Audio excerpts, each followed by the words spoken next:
अस्सलाम वालेकुम फ्रेंड्स, क्या हाल है आप लोगों के? कैसे हैं? मैं मिसेज़ उवैस मैरिज पॉइंट के प्लेटफॉर्म से। अच्छा, जैसे मैं आप लोगों के साथ टॉपिक को डिस्कस करती हूँ, आज जो मैं टॉपिक आप लोगों के साथ डिस्कस करने जा रही हूँ वो है एक अंडरस्टैंडिंग के ऊपर। कि हर रिश्ता में, कोई भी रिश्ता हो, कि आपका पेरेंट्स का रिश्ता होता है, आपका आप लोगों के साथ पेरेंट्स का रिश्ता है, बहन भाई का है, या फिर शादीशुदा लाइफ, हर रिश्ते में अंडरस्टैंडिंग जो होती है वो एक बहुत ही ज़्यादा इम्पॉर्टेंट चीज़ है। तो अगर हम एक न्यू मैरिड लाइफ को देखते हैं कि कोई भी लड़की शादी होकर कहीं दूसरी जगह जा रही है, तो सबसे पहले ज़रूरत होती है कि उसको रिश्ते को समझने की। इसी तरह से हमें उस लड़की को भी स्पेस देना चाहिए कि वो भी जहाँ वो हमें अंडरस्टैंड कर रही है, हम भी उसको अंडरस्टैंड करें। कोई भी, क्योंकि ज़ाहिर-सी बात है, अगर नया कोई पर्सन आपकी फैमिली में शामिल हो रहा है, आ रहा है, तो उसको फ़ौरी तौर पे आप लोगों के तौर तरीके वग़ैरह, या आपका घर किस तरह से चलता है, आप लोगों का रखना-रखाव, मतलब आप किस तरह से आपका लाइफ़स्टाइल है, किसी को नहीं पता होता। हर चीज़ को समझने में थोड़ा-सा टाइम लगता है। तो हमें ये चाहिए कि हम ये कि बजाय के बाद वक़्त ये होता है कि थोड़ा-सा टाइम गुज़रने के बाद इस तरह से बोला जाता है कि हमारे यहाँ इस तरह से होता है, ऐसे नहीं होता, या तुमने ये इस तरह से नहीं करा, या फिर ये तुम्हारे मायके में होता था।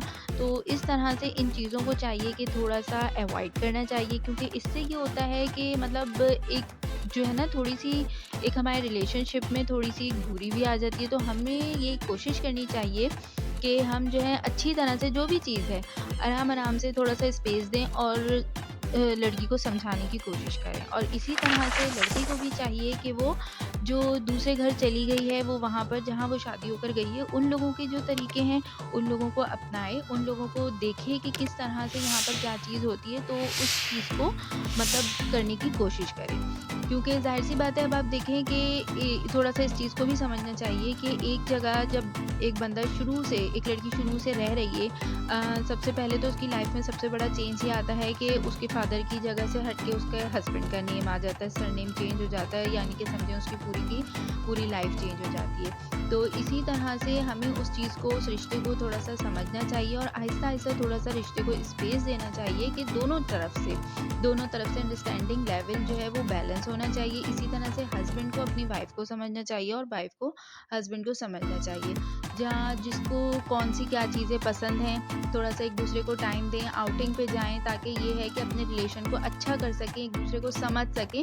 तो इससे ये होता है कि आगे हमारा जो रिश्ता है वो बहुत अच्छा और बेहतर होता जाता है, क्योंकि हर चीज़ को, फिर वही बात आ जाती है, हर रिश्ते को चलाने के लिए, समझने के लिए, खुशगवार रिश्ता बनाने के लिए आपस में कम्युनिकेट करना और अंडरस्टैंडिंग रखना एक बहुत ही ज़्यादा एक इम्पॉर्टेंट फैक्टर है। तो आई होप मेरी वीडियो आप लोगों को पसंद आई हो, तो इसको लाइक, शेयर एंड सब्सक्राइब ज़रूर करिएगा।